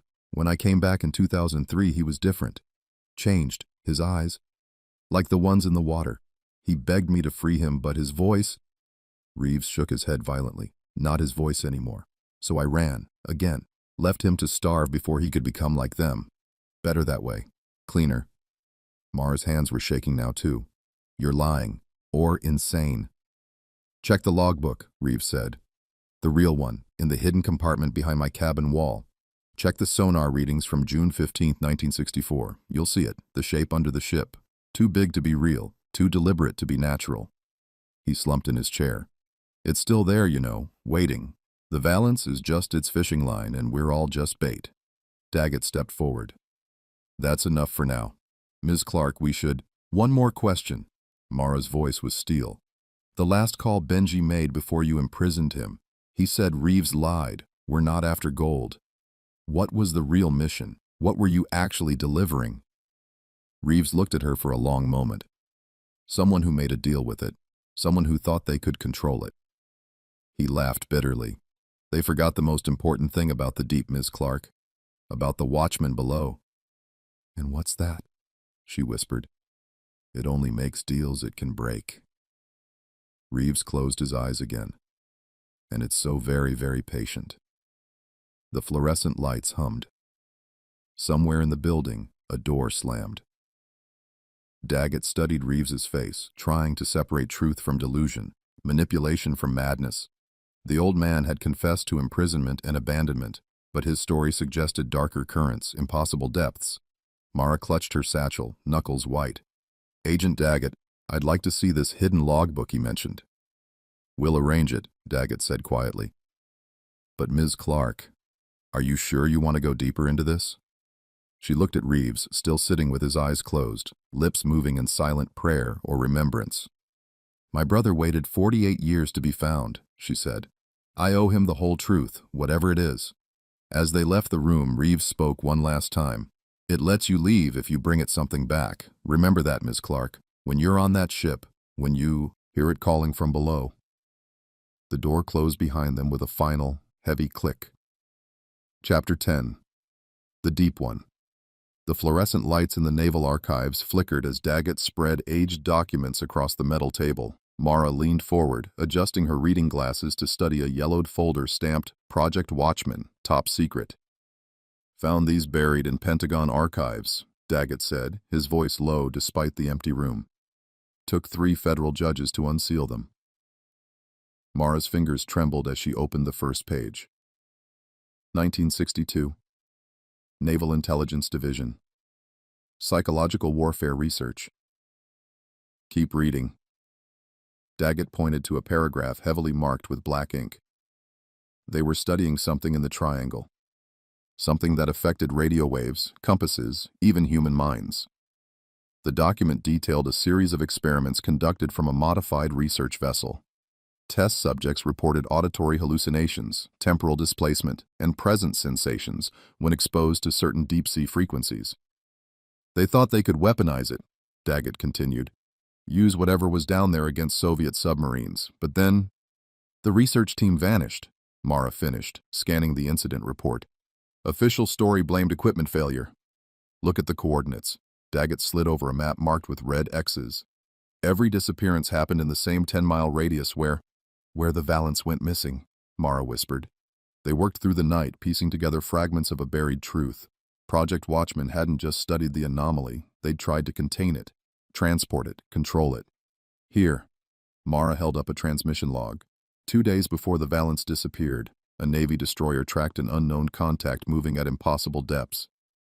Daggett nodded grimly. And look who signed off on Reeves's salvage permit. He pointed to a name at the bottom of a form. Colonel William Hayes, former Project Watchman director. They weren't after gold, Mara said. They were retrieving something, or someone. Dawn was breaking when they found Elijah Spoke Kittredge's personal effects in an evidence box. The radio technician's journal was water-stained but legible, its pages filled with increasingly frantic observations. June 13, 1964. Something's interfering with our equipment. Radio static has a pattern to it, almost like words but wrong somehow. Reeves says it's normal for these waters, but I've worked triangle routes before. This is different. June 14th. The compass is useless now, spins wildly at random intervals. But the real problem is the sonar. Keep picking up massive returns from directly below us. Too big to be a whale, too deliberate to be a seamount. It follows us. June 15th. Found Benji at the radio last night. Said he was hearing music from the deep. Same thing Marcus reported yesterday. A song that makes you forget your name. I told Reeves we should turn back. He locked himself in his cabin with that phone they gave him, the special one that still works. The final entry was dated June 16th, just hours before the ship vanished. He sings at night. He sings, and we forget our names. There's more, Daggett said, pulling out a sealed evidence bag. Inside was a crude recorder, the kind used for dictation. Found this hidden in Kittredge's bunk. They listened in silence as static-filled audio crackled through ancient speakers. Third day of anomalous readings. Frequency matches Project Watchman data exactly. Reeves knows more than he's saying. That thing in the hold, static. Not just cargo. It responds to the signals, like it's talking back. A burst of interference, then. Getting worse. Crew reporting lost time. Marcus disappeared an hour ago, just gone, but I can still hear him somehow. Below, always below. Benji saw something through the hull plates, drew pictures, had to hide them before Reeves. Static. God, that sound, like screaming, but the recording dissolved into noise. Mara's hands were shaking as she set down the journal. We need to see the ship, now. Ms. Clark, Daggett hesitated. Maybe we should wait for... My brother spent 48 years trapped there, she said. I need to know why. The naval dock was eerily quiet as they approached the Valence. Rust-streaked hull plates loomed above them, casting long shadows in the morning sun. A makeshift gangway led to the main deck. Watch your step, Daggett warned as they climbed aboard. Structures unsound in places. Their footsteps echoed hollow on steel as they made their way below. The air grew thick with age and decay. Emergency lights cast sickly shadows through empty corridors. They found Kittredge's radio room first. Equipment lay scattered as if abandoned mid-shift. A half-drunk coffee cup had fossilized on the desk. But it was the walls that caught their attention, covered in pencil sketches of something vast and dark, rising from depths no light could reach. Look at these readings. Mara pointed to a printout, preserved under glass. The signal pattern. It's not random, it's a pulse. Like breathing, Daggett finished. They moved deeper into the ship. The captain's cabin yielded more Project Watchman documents, hidden behind a false panel. Requisition forms for specialized equipment, coordinates that matched known disappearances, and a single photograph showing a massive shape beneath the waves, barely visible in sonar-green darkness. Finally, they reached the engine room. The hidden door that led to Benji's prison hung open on rusted hinges. Ms. Clark, Daggett said softly, you don't have to. Yes, I do. The brig was smaller than she'd imagined, chains still bolted to the floor where they'd found Benji's remains. But it was the walls that made her breath catch, every inch covered in tiny, obsessive writing. Names, dates, coordinates, and between them, drawings of eyes.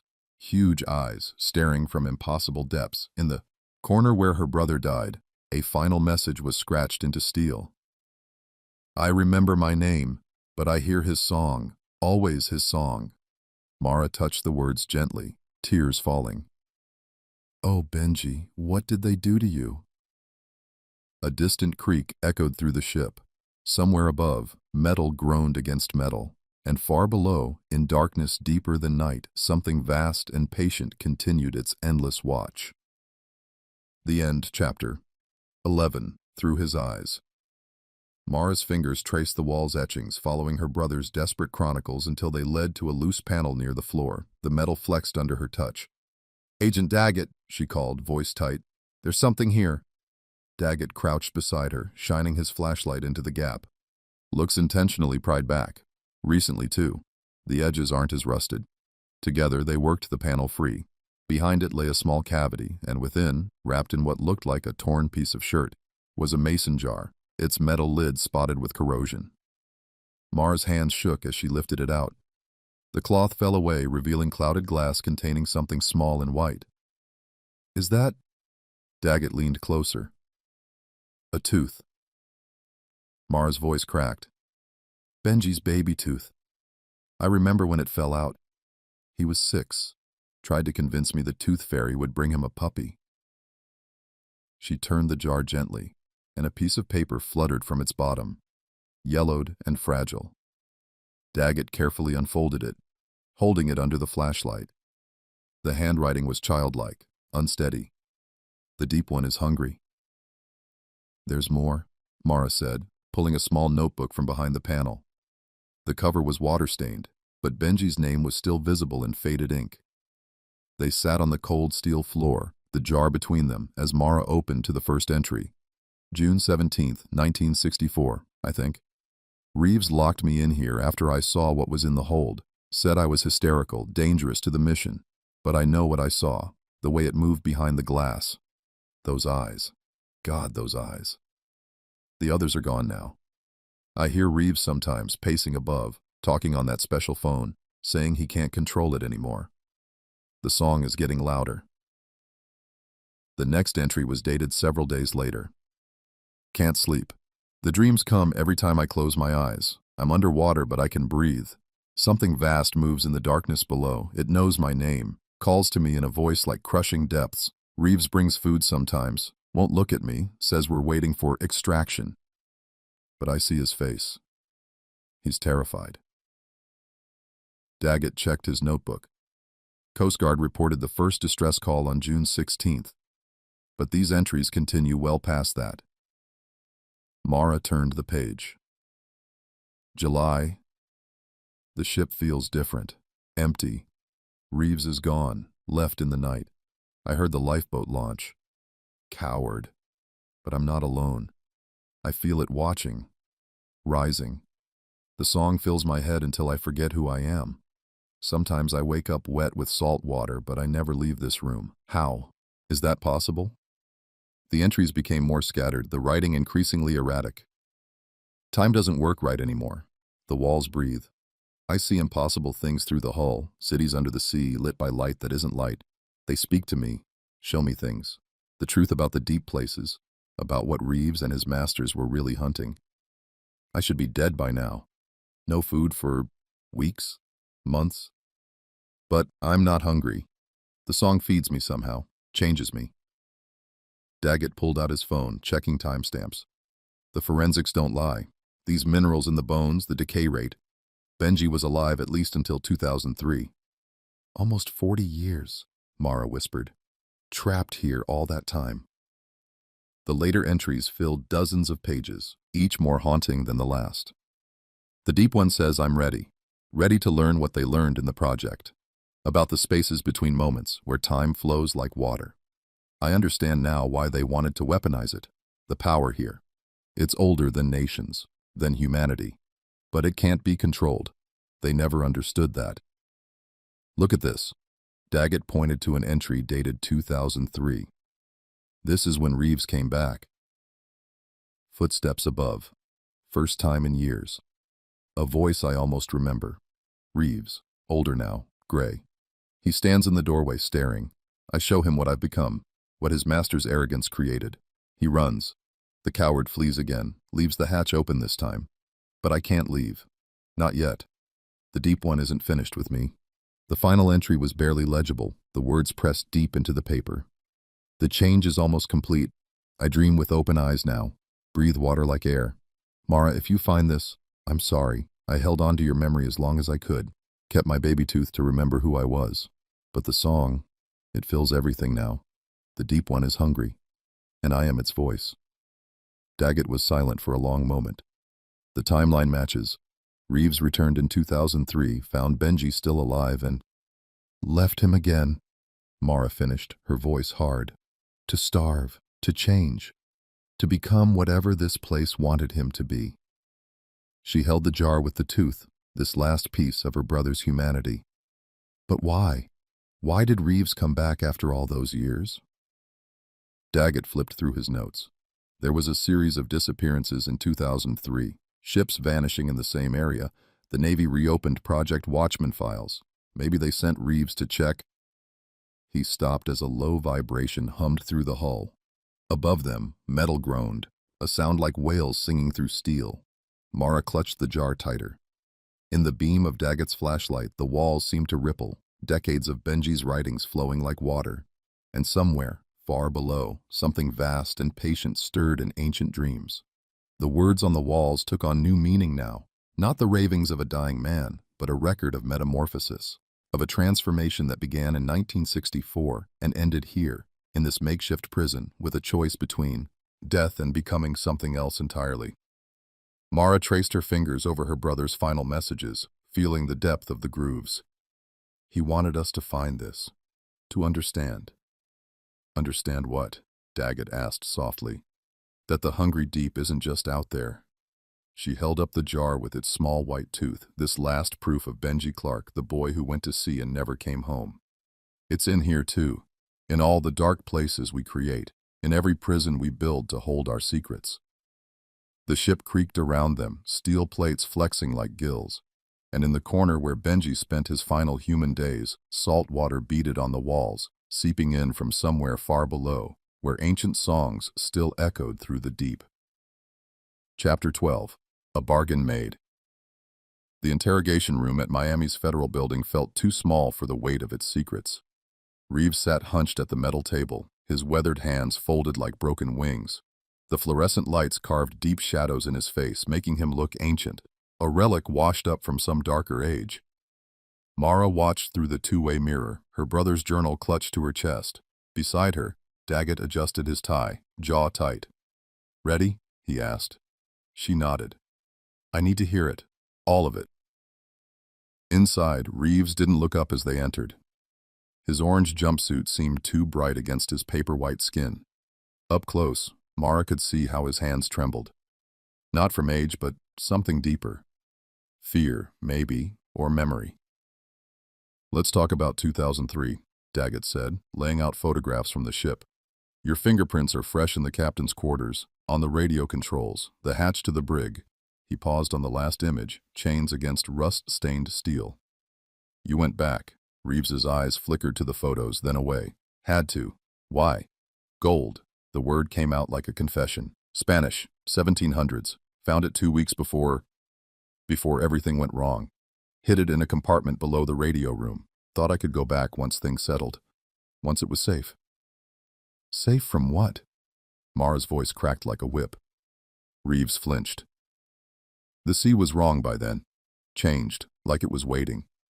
"And Benji?" Mara pressed closer. "My brother was alive when you found him, wasn't he?" "Yes." The word barely carried. He wasn't the same. The things he said, the way he moved." Reeves rubbed his face. 40 years, but he hadn't aged, hadn't died, just changed." Daggett leaned forward. "Changed how?" "His eyes." Reeves shuddered. "Like looking into deep water. He knew things, about the project, about what we'd really found down there, things he couldn't have known." He wet his lips. "He said the Deep One had taught him, said it had plans." "The Deep One?" Daggett's pen scratched across his notepad. "What does that mean?" "Something old. Something that lived in the spaces Project Watchman opened up. We thought we were so clever, using sound waves, electromagnetic fields to disorient enemy subs.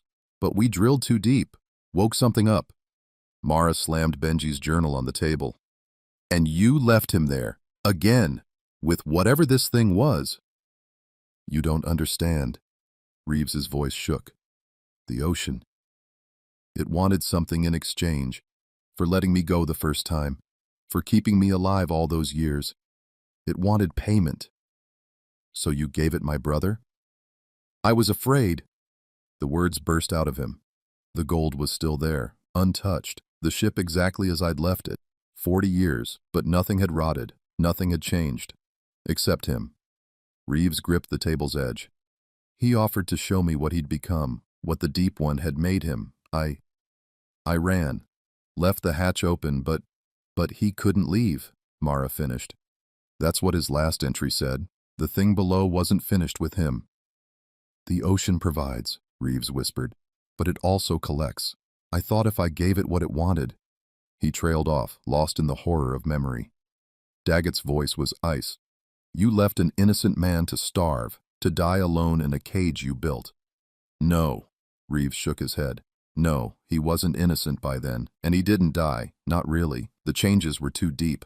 The song had him, had the whole ship." His eyes found Mara's.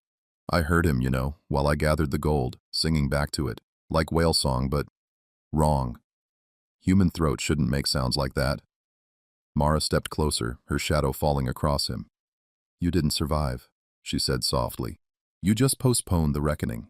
Traded my brother's life for a few more years of running.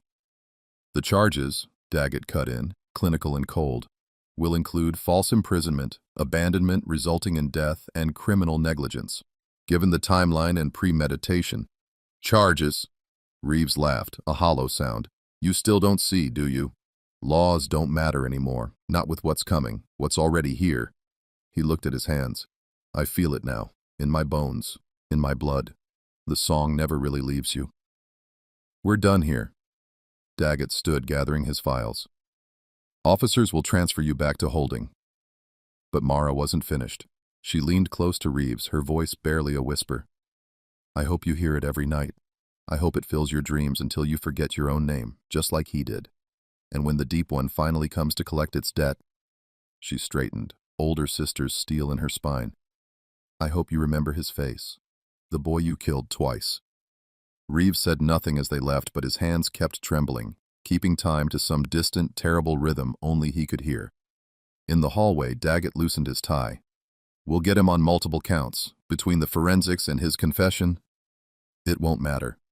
Mara clutched her brother's journal. He's already serving a sentence worse than anything courts can give. She looked back through the window at the broken man drowning in fluorescent light. The ocean has a longer memory than law. Chapter 13. Burial and Silence. The morning sky hung heavy over Jacksonville National Cemetery, a blanket of pewter clouds stretching from horizon to horizon. A late October chill cut through Mara's black wool coat as she stood beside the small gathering. The polished urn, deep blue like the ocean that had kept her brother for so long, rested on a simple wooden table draped in white. Only 3 people attended: Mara, Agent Daggett in a dark suit that seemed to weigh on his shoulders, and Captain Talmadge, who'd traded his salvage gear for dress blues that spoke of his Navy years. No press, no other mourners, just the wind through the live oaks and the distant sound of flag chains clicking against their poles. The chaplain had offered to perform a service, but Mara declined. What could any prayer say about 48 years lost? About a young man who died twice? Once to hope, once to starvation? Instead, she'd asked for silence. Time to remember Benji as he was, not as the bones they'd found in that rusted cage. The car's ready whenever you are, ma'am, Daggett said softly. He'd arranged everything, the transport to the coast, the permits for ash scattering, even the small boat waiting at Mayport Marina. It wasn't protocol, but some cases went beyond paperwork. Mara nodded, running her fingers over the urn's cool surface. She'd chosen it for the color, the same deep blue as Benji's eyes, as the dreams of adventure that had led him to the Valance. He loved the water, she said, more to herself than the others. Even after everything, I can't hate it. He wouldn't want that. Captain Talmadge cleared his throat. The Gulf Stream's running strong today. Good day for a final voyage. His weathered face softened. We'll take him out past the shipping lanes, where it's clean and deep. The drive to Mayport took 40 minutes. Mara sat in the back of Daggett's bureau car, the urn cradled in her lap, watching familiar landmarks slide past. The river bends where she and Benji had fished as kids, the waterfront where he'd first learned to swim, the maritime college he'd left behind for that fatal job. A lifetime of memories, all leading to this moment. At the marina, Captain Talmadge's personal boat waited, a well-maintained 30-footer with fresh paint and polished brass. Not the commercial salvage vessel he usually piloted, but something more fitting for a farewell. He'd raised the American flag to half-mast. Weather's holding, he said, helping Mara aboard. We'll have calm seas at least. They motored out slowly through the inlet, past the jetties where pelicans dozed in the morning light. The Atlantic opened before them, a vast gray plain stretching to forever. Mara stood at the rail, remembering how Benji used to say the horizon was just a door waiting to be opened. Here. She pulled something from her coat, a small brass anchor, no bigger than her palm, tied to a length of white rope. She'd had it engraved with Benji's initials, BTC. I thought, maybe we could let this go with him, so he has something to hold on to. Daggett nodded, understanding in his eyes. He'd seen enough cases to know that symbols mattered, that grief needed anchors of its own. They cruised for an hour, the coastline fading to a smudge behind them. Captain Talmadge cut the engines when the water turned that deep Atlantic blue that meant they'd hit the stream. The current caught them, rocking the boat gently. This is it, he said. Strong flow here. It'll carry him far. Mara took a deep breath, feeling the weight of 48 years pressing down. All the birthdays missed, all the Christmas cards never sent, all the late-night phone calls to police stations and maritime offices, all the hope that had slowly corroded into grief and then hardened into determination. Now, finally, it could rest.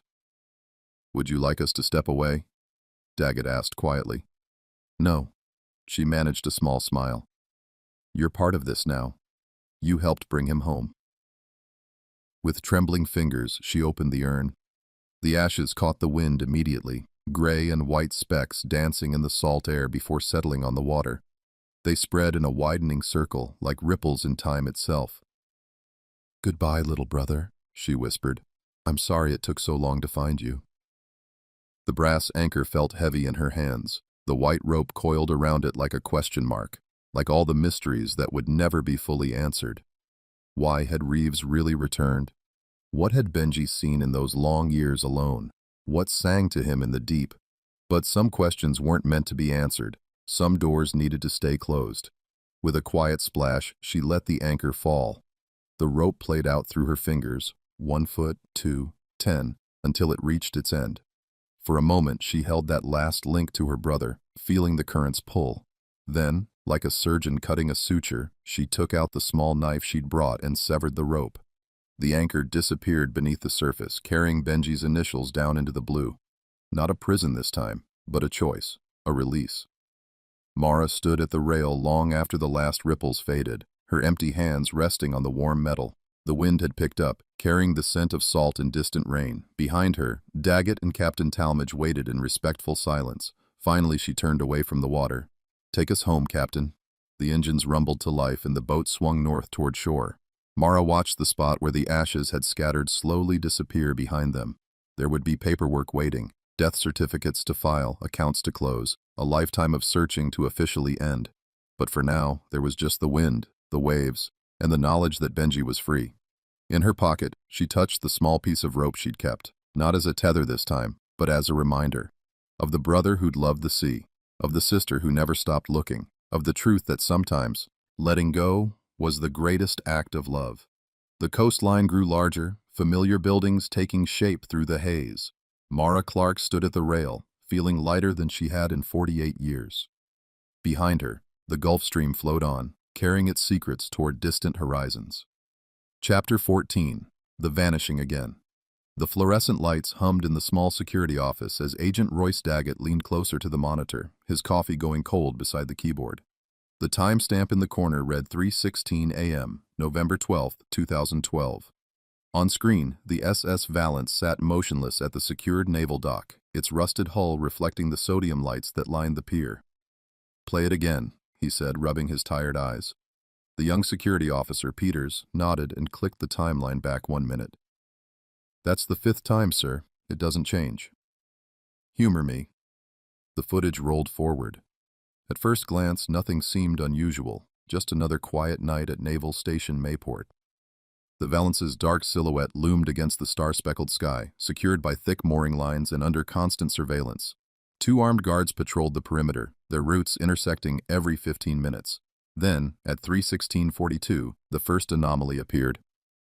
"There," Daggett pointed. "The lights." The dock's sodium lamps flickered, just once, like a collective blink. The guards paused their patrol, looking up. One reached for his radio. Then, at 3:17 exactly, every light on the pier went dark. The video feed dissolved into static. 86 seconds, Peters murmured, watching the timestamp tick forward through the snow of interference. Complete blackout. No backup power, no emergency systems. Even the thermal cameras went blind. Daggett's jaw tightened. He'd reviewed countless hours of security footage in his career, but something about this made the hair on his neck stand up. The precision of it. The totality. At 3:18:26, the cameras stuttered back to life. The lights blazed on, bright enough to make the guards shield their eyes, and there, in the frame where the Valence had been, empty water, empty dock, empty night. The mooring lines lay coiled on the pier like shed snakes, bone-dry despite being submerged moments before. No sign of cutting or untying. They looked almost arranged. "Show me the wide angle," Daggett said. Peter switched feeds. The harbor view revealed no ships leaving, no wakes disturbing the calm surface. The mouth of the St. Johns River sat peaceful and untraveled. Radar logs showed no large vessels within 20 nautical miles. What about the guards? Found them at their posts, conscious but disoriented. Medical checked them out. No drugs, no injuries. They remember the lights going out, then just waking up when they came back on, like someone pressed pause on their brains. Daggett stood, pacing the small office. 4 security cameras, 2 armed guards, motion sensors, pressure plates, depth monitors. Everything a modern naval facility could deploy, and still nothing. The chain link? Peters pulled out an evidence bag containing a single, massive steel link, roughly 8 inches across. Found it dead center of where the bow was moored. Lab says it's consistent with the Valance's anchor chain, but what? The metal's wrong, sir. It's the right shape, right size, but the composition. They've never seen an alloy quite like it. And the rust pattern? It's accelerated, like decades of corrosion happened in hours. Daggett took the bag, studying the link. The rust felt almost alive under the plastic, creating patterns that seemed to shift if you looked too long. He set it down quickly. Show me the thermal imaging, right before the blackout. The screen switched to false color imagery. The valance appeared as a cool blue mass against the warmer dock. But as the timestamp approached 3:17, something changed. A heat signature bloomed deep in the ship's hold, not mechanical, not electrical. It pulsed like a heartbeat. Jesus, Peters whispered. How did we miss that? Because we weren't looking for it. Daggett rewound again, focusing on that throbbing warmth. It didn't spread from a source like a fire. It simply appeared, as if something down there had opened its eyes. He thought of Reeves's words during interrogation. It lets you leave if you bring it something back. The old man had died 3 days ago in his cell, natural causes according to the coroner, but they'd found him smiling. Pull up the tide charts for that night. Peters clicked through some files. Dead low tide at 3:17 a.m. exactly. But that's impossible. It should have been high tide, Daggett finished. The moon was full. He'd seen a lot in 20 years with the Bureau. Murders that defied explanation. Disappearances that bent reality. But this felt different. Like reality itself had parted for 86 seconds and let something through. The phone on the desk rang, making them both jump. Peters answered, listened, then held it out. It's for you, sir. Harbor Patrol. Daggett took the receiver. Go ahead. Sir, we just got a call from a fishing boat off Georgetown. They say they spotted a ship matching the Valance's description heading northeast, but that's impossible, right? It's 400 miles away. Did they get coordinates? Yes, sir. But when we dispatched a cutter, there was nothing there. Just a patch of cold water. Real cold, they said. Like something had sucked all the heat out of the sea. Daggett hung up slowly. On the monitor, the empty dock mocked him. 400 miles in less than 6 hours. No crew, no engines, no wake. Sir? Peters looked uncertain. How do I file this? Theft? Maritime loss? Daggett stared at the chain link, its impossible rust creating patterns like ancient script. He thought of Benji Clark's note. The deep one is hungry. Of Mara standing at the rail, letting go of her brother one final time. Of Reeves's knowing smile in death. File it as unexplained, he said finally. Some doors need to stay closed. He gathered his coat, leaving the coffee untouched. The security office felt too small suddenly, too far from open sky. Outside, dawn was breaking over the Atlantic, painting the horizon in shades of pearl and gold. Somewhere out there, in the deep waters where radar couldn't reach and satellites couldn't see, something was swimming home. Peter's voice followed him out. Should we keep looking? Daggett paused in the doorway, watching the sun rise over an ocean full of secrets. No, he said quietly. Sometimes the searching is worse than not knowing. He left the naval station as gulls wheeled overhead, their cries almost like laughter. In his pocket, his phone buzzed. Another reported sighting, another empty stretch of sea. The Valance had slipped back into legend, leaving only questions in its wake. And in a drawer in his office, a case file waited for its final notation. Not solved, not closed, but simply returned. Chapter 15. The Watchman. Below, the house felt different now. Mara stood in her doorway, key still in hand, watching dust motes dance in the afternoon light. For 48 years, these rooms had been a war room. Walls covered in maps, drawers stuffed with files, every surface dedicated to finding Benji. Now they were just rooms. She moved through the house slowly, touching familiar objects. The coffee maker that had fueled countless late nights. The dining room table where she'd spread out shipping logs and tide charts. The old rotary phone that had never rung with the news she wanted. In the study, a collection of cardboard boxes waited. The FBI had returned Benji's personal effects from the Valance, clothes still stiff with salt, books warped by decades of humidity, a watch stopped at 3:17. She hadn't been ready to open them yet. That night, sleep came easier than it had in years. Perhaps it was exhaustion, perhaps it was the weight of knowing finally lifted. But as consciousness faded, the dreams began. Benji stood at the Valence's rail, young and whole as the day he left. Salt spray kissed his face, his sandy hair ruffled in a wind she couldn't feel. He wasn't looking at her, his gaze was fixed on the water below. "It's beautiful down there," he said, voice clear despite the years between them. "All those lights in the dark." The ocean beneath the ship writhed with bioluminescence, but the glow seemed to come from something deeper, something vast. "I didn't understand at first," Benji continued. "Why Reeves chose me, but I do now. Some people are meant to see what's below." He turned then, ocean blue eyes reflecting impossible depths. "You can stop looking, Mara. I'm where I need to be." She woke with tears on her cheeks, the taste of salt water on her lips. The dreams continued each night. Sometimes Benji was in the brig, writing in his journal by lamplight. Sometimes he walked endless corridors that couldn't exist on any normal ship. But always, always, there was that sense of something watching from the deep. After a week, Mara knew what she had to do. The beach was empty this early, just after dawn. She parked her old Volvo in the same spot she'd used for countless vigils, where the dunes offered the clearest view of the Atlantic. The morning air carried that special stillness unique to shorelines, a pause between night and day, between land and sea.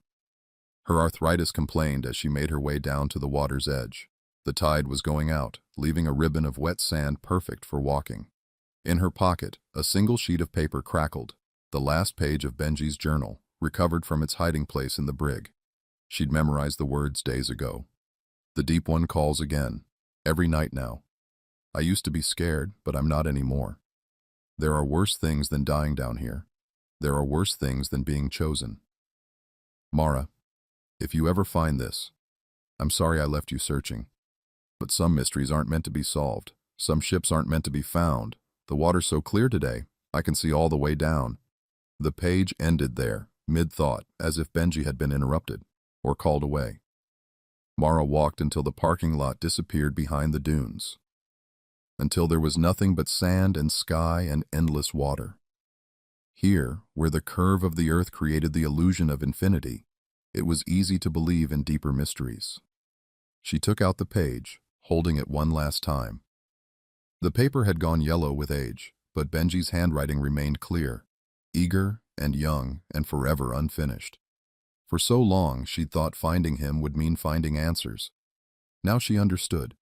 Some answers weren't meant for the surface world. The incoming wave caught her feet, cool water swirling around her ankles. She knelt, ignoring the protest in her joints, and placed the page on the water's surface. For a moment, it resisted sinking, floating like a pale letter to the horizon. "Goodbye, little brother," she whispered. The paper began to drift outward, carried by the retreating tide. Mara watched it go, remembering a younger version of herself standing on this same beach, screaming Benji's name into the uncaring waves. That grief had shaped her whole life, but it hadn't defined it. She'd kept his memory alive. She'd found his truth, even if she couldn't understand it all. She turned to go, peace settling in her chest like a warm stone. But something made her pause.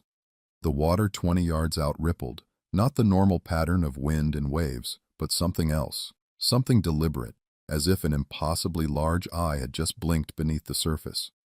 Mara didn't run, didn't scream, she simply stood, watching the disturbance fade back to normal waves. The journal page had vanished, claimed by the sea like everything else, like the Valance, like Benji.